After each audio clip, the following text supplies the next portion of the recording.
Одной природной охраняемой территории в Коми стало больше. Премьер-министр России Дмитрий Медведев подписал постановление о создании национального парка Кайгородский, сообщают РИА Новости.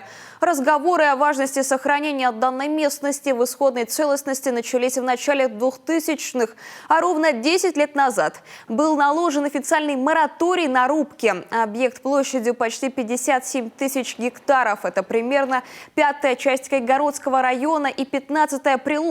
Примыкать она будет к Кировскому заповеднику Нургуш. А подчиняться непосредственно федеральному Минприроды. Как говорится в пояснительной записке к документу, новый нацпарк – это малонарушенный старовозрастный лес площадью в десятки тысяч гектаров.